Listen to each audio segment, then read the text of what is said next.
मंच आपके पास था, माइक आपके पास था, जितना मन करे प्रधानमंत्री को गड़ियाइए। सुबह से शाम तक यही तो करते हैं, भाजपा को गड़ियाइए, मुझे गड़ियाइए, देश के साथ ना करिए।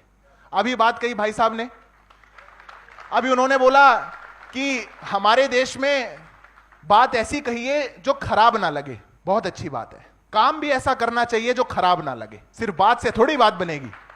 जब सत्ता आपके पास थी, विपक्ष में बैठ करके तो कहना सब कुछ बहुत आसान है। जब सत्ता आपके पास थी, आपने क्या करा? एक उदाहरण देता हूं, पार्टी का नाम नहीं लूंगा, मैं शर्तिया कह सकता हूं, जितने आदमी बैठे हैं सब समझ जाएंगे। उत्तर प्रदेश के अंदर दंगे हुए और सरकार ने डिसाइड कर लिया कि मुआवजा एक ही धर्म के लोगों को मिलेगा। कौन सी पार्टी ने किया था? हमने तो नहीं करा। कौन थे वो लोग? देखिए मुस्कुराहट आ गई है चेहरों पे, समझ गए हैं सब। 2011 में सुप्रीम कोर्ट को कहना पड़ा कि आप कैसी सांप्रदायिक सरकार चला रहे हैं कि दंगों के आरोपी एक विक्टिम्स का कॉम्पनसेशन एक धर्म विशेष को देंगे। सरकार ने कदम पीछे किए, उन्होंने कहा ठीक है हम सबको देते हैं, माफी मांगते हैं, एफिडेविट दिया सुप्रीम कोर्ट में। एक प्रदेश का मुख्यमंत्री, फिर से पार्टी नहीं बोलूंगा, आप समझ जाएंगे सब, मुस्कुराहट आएगी चेहरे पे। एक प्रदेश का मुख्यमंत्री विधानसभा में खड़े होकर के कहता है कि 6 महीने में जब से हमने सरकार बनाई है 254 दंगे हमारे प्रदेश में हुए, ऑन रिकॉर्ड विधानसभा के पटल में कहा। कौन सा था वो मुख्यमंत्री? क्या इस प्रदेश में बहन बेटियां सुरक्षित थी? स्कूल कॉलेज की बात आज बहुत याद आ रही है। उन आंकड़ों पे तो जितना मर्जी आप चाहिएगा बहस करेंगे। 60,000 करोड़ का बजट था इनका, 1 लाख करोड़ पार हो गया है जब ये सत्ता छोड़ करके गए थे। उत्तर प्रदेश के अंदर, देश के अंदर डबल एजुकेशन का बजट, पर बहन बेटियां स्कूल कॉलेज नहीं जा पाया करती थी। उनकी आबरू पर हाथ डालने वाले गुंडे माफिया सड़कों पे घूमा करते थे और आप जा जाके फतिया पड़ा करते थे। किसके लिए?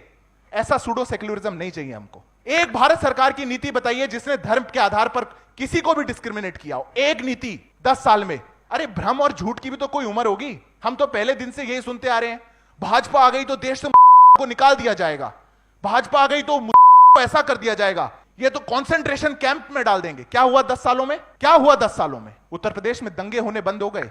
गरीब हिंदू वो आज चैन के साथ अपनी जिंदगी को जी रहा है। जब देश के अंदर सब समान विकास की बात हुई, बहुत लोगों को कठिनाई हुई।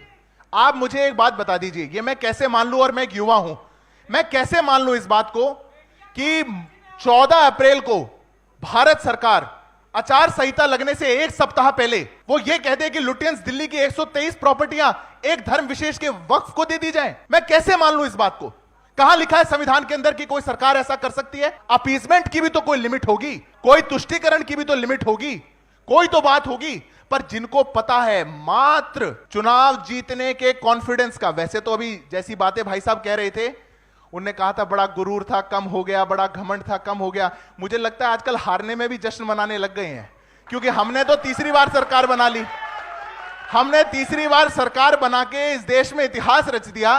50 साल बाद ऐसा हुआ कि एक प्रधानमंत्री ने तीसरी बार अपनी शपथ ली। पहली बार ऐसा हो रहा है कि उत्तर प्रदेश में एक मुख्यमंत्री 10 साल लगातार पूरे करने जा रहा है, पर इनकी दुनिया कहीं और चलती है, क्योंकि कॉन्फिडेंस कहीं और है। और इनकी जो दुनिया जहां चल रही है, उस कॉन्फिडेंस को लोगों ने बार बार नकारा है। याद रखिएगा, हम 50 साल से सत्ता में नहीं थे, जनता हमको बैठा रही है 10 साल से, 15 साल से। कारण है उसका।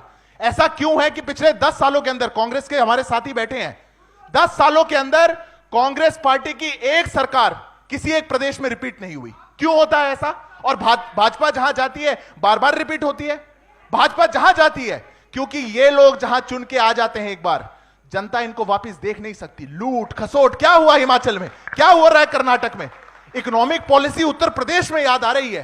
कर्नाटक के अंदर बेंगलुरु की सड़कें साफ होनी बंद हो गई, निगम ने कह दिया पैसा नहीं है, कह करके आए थे कि फ्री सबको बस सेवा देंगे, महिलाओं को सारे बस के प्राइस बढ़ा दिए। सरकार बनते ही 1 साल के अंदर 1200 किसानों ने दी। पर विपक्ष में अच्छी अच्छी बातें हैं, क्योंकि सत्ता आते ही तो सब कुछ लूट खाएंगे, ले जाएंगे, अपना घर भर लेंगे, किसी को नहीं देखेंगे। ये जो विचार है, जनता ने इस विचार को हराया है। इसलिए भारतीय जनता पार्टी को इस विकसित भारत के नारे को हमको मजबूत करने का काम किया और हमको वोट दिया है।